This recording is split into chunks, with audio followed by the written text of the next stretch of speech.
هل في داخلها أحد؟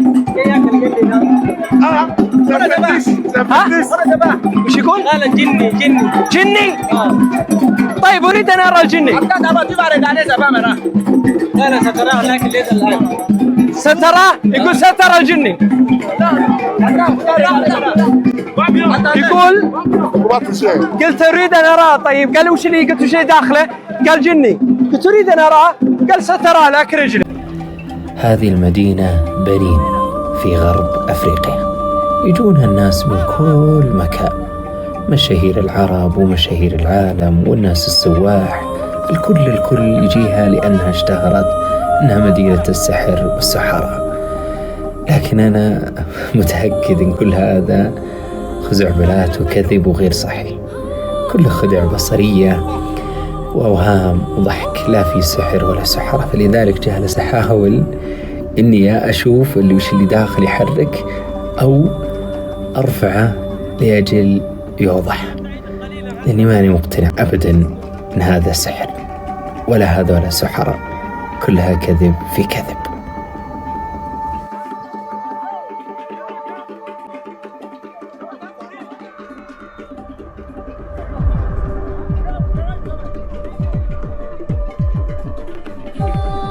السحرة شوفوا كيف حياتهم والفقر اللي يعيشونه.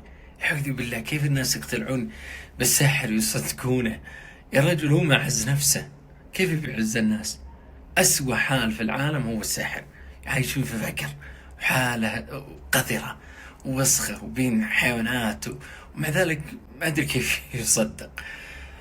فلذلك ديننا عزيز، الحمد لله على نعمة الإسلام. ما نهى الرسول صلى الله عليه وسلم عن شيء عبث، الرسول صلى الله عليه وسلم نهى حتى عن سؤاله، بس انك تجي بس تسأله إذا أنت مؤمن فيه ومصدقه، وتسأل هذه سفرتي فيها خير ولا لا، أروح لها ولا ما أروح لها، زواجي من كذا خير ولا خير. هذا السؤال بحد ذاته، بس السؤال ما تقوى صلاتك 40 يوم. فما بالك عاد إذا جيت وأنت صدقته وتعاملت به معه بالسحر، هذه كفرت. إذا أشركت فيه هذه كفرت.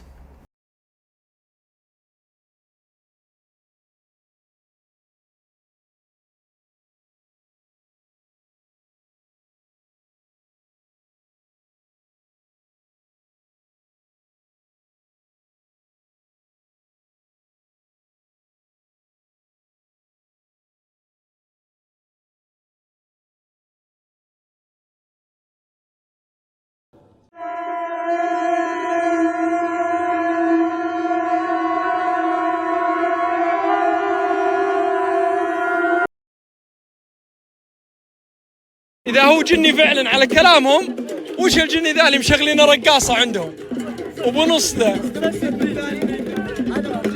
شيطان بعد شيطان. يعني الشيطان مشغلين عندهم.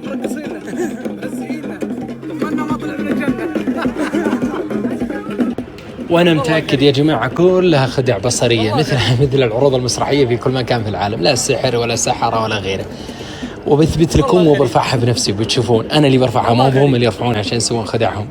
أنا برفعها وبكشف حقيقتهم، لكن الله يستر ما ضربوني. لا إن شاء الله برفعها بهدوء، ولو حاصل كل شيء طيب إن شاء الله.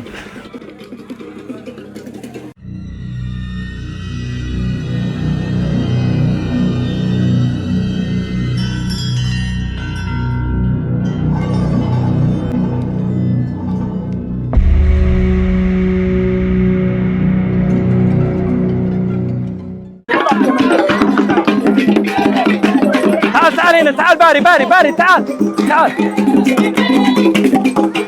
باري تعال. أنا أريد أن أرى.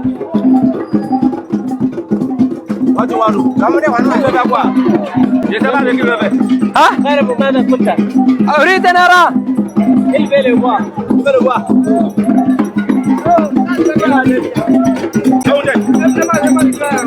أريد أن أراه. ولا يا فكون. ها؟ يقول لا.